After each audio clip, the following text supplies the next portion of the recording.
Bismillahirrahmanirrahim. Assalamualaikum warahmatullahi wabarakatuh. Alhamdulillahirabbil alamin. Wassalatu wassalamu ala asyrafil anbiya'i wal mursalin wa ala alihi wa ashabihi ajma'in. Amma ba'du. Alhamdulillahirabbil alamin.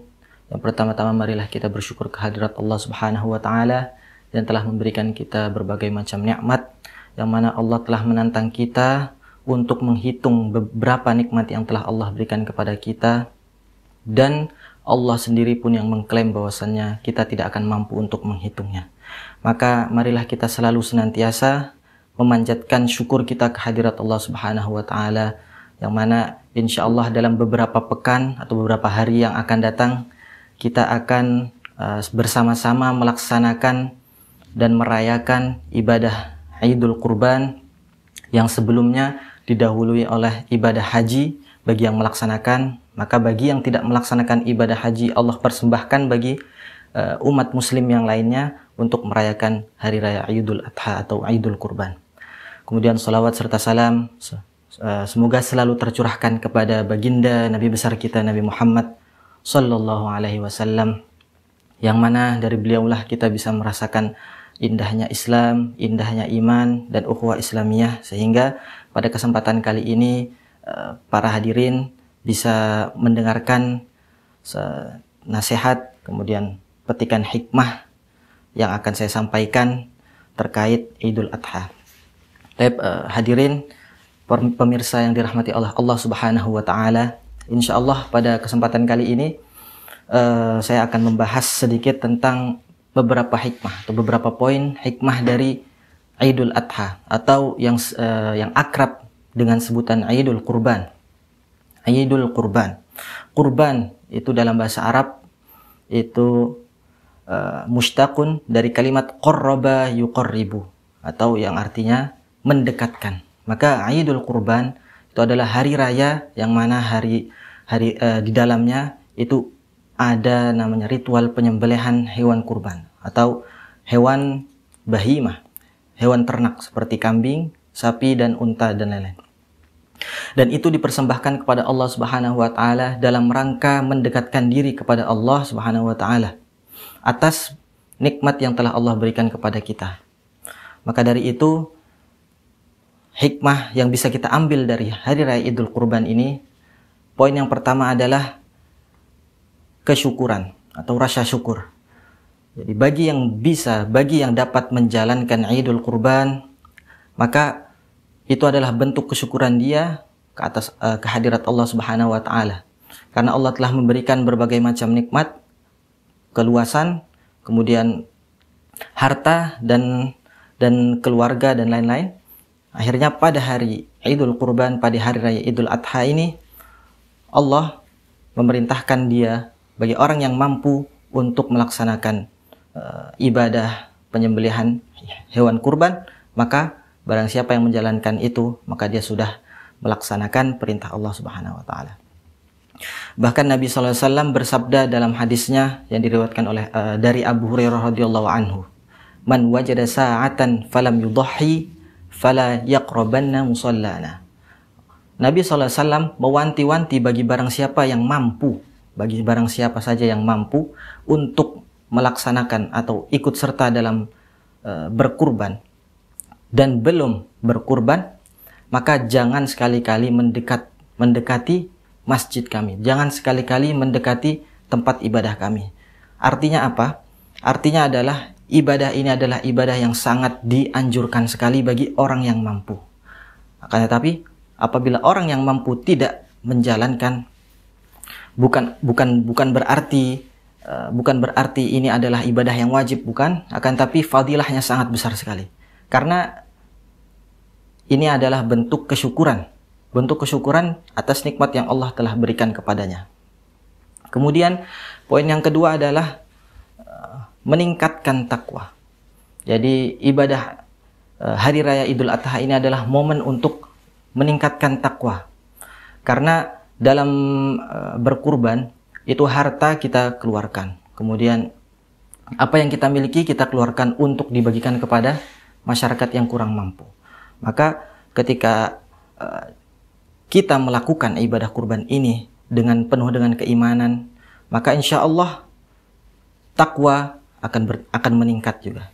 Allah Subhanahu wa taala berfirman, "La yanalallaha luhumuha wala dima'uha walakin yanaluhu taqwa minkum." Maka sungguhnya Allah itu tidak akan menerima daging serta darah yang dibeleh dari hewan sembelihan, kan tapi Allah menerima takwanya. Jadi sebab nuzul ayat ini adalah dahulu pada zaman jahiliyah, kaum Quraisy, kaum Arab itu mereka juga melakukan namanya sesembahan kepada berhala-berhala mereka. Dengan cara apa? Dengan cara menyembelih menyembelih kerbau, sapi, kemudian unta. Akan tetapi caranya salah. Bagaimana caranya? Mereka menyediakan daging-daging tersebut, kemudian darah-darahnya kepada berhala-berhala mereka. Akan tapi dalam Islam, Nabi SAW, Allah Subhanahu wa taala juga memberikan tata cara bagaimana tata cara berkurban, tata cara penyembelihan, yaitu dengan cara menyebut nama Allah, kemudian dagingnya dibagikan dan Allah akan menerima ketakwaan. Bukan daging dan darahnya yang Allah terimakan, tapi ketakwaannya. Maka ketika kita berkurban karena takwa, insya Allah, karena iman, insya Allah ketakwaan akan meningkat.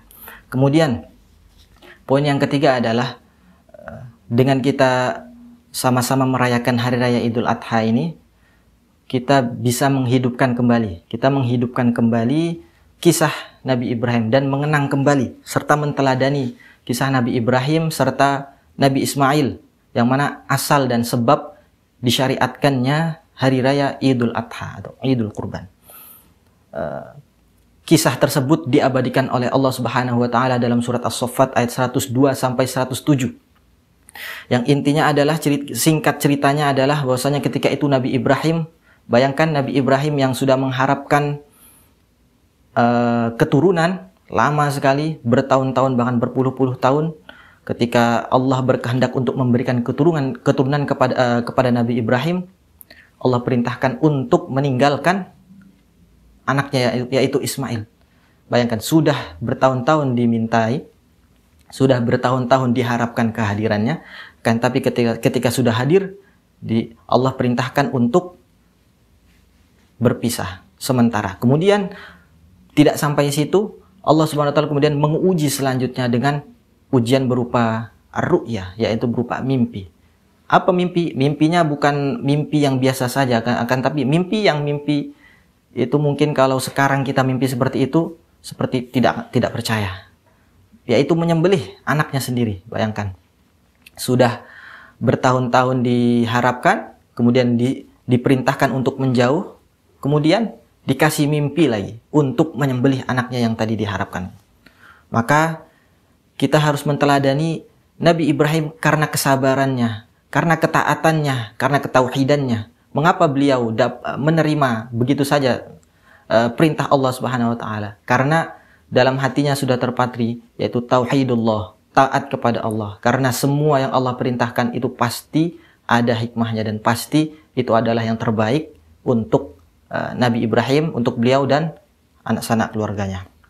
Kemudian selanjutnya poin yang keempat, yaitu adalah Hari Raya Idul Kurban itu harinya berbagi, harinya membahagiakan kaum du'afa. Nabi SAW bersabda dalam riwayat Imam Muslim, ayyamu tashriq, ayyamu aklin wa syurbin wa dzikrillahi ta'ala. Seperti yang disampaikan di poin sebelumnya, bahwasannya sungguhnya hewan kurban yang disembelih itu bukan dagingnya dan bukan darahnya yang dipersembahkan kepada Allah, akan tetapi adalah daging dan darah dan semua dari hewan tersebut itu untuk dibagikan kepada kaum duafa dan kaum masakin. Kaum duafa, kaum yang kurang mampu, dan kaum yang fuqara dan miskin.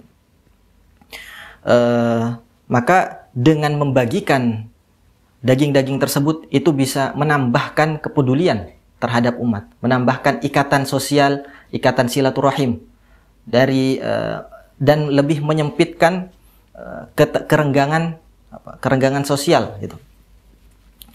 Yang kaya, yang tadinya jarang bertemu dengan orang-orang yang mungkin kurang mampu, kemudian jarang bersosialisasi, dengan momen Idul Adha ini, itu adalah momen yang sangat bagus sekali, sangat baik sekali. Jadi lebih mengeratkan silaturahim antara yang kaum fakir dan kaum yang mampu. Dan yang terakhir, hikmah yang bisa kita ambil adalah hari raya ini itu momen untuk meningkatkan taat kita kepada Allah Subhanahu wa taala. Karena apa?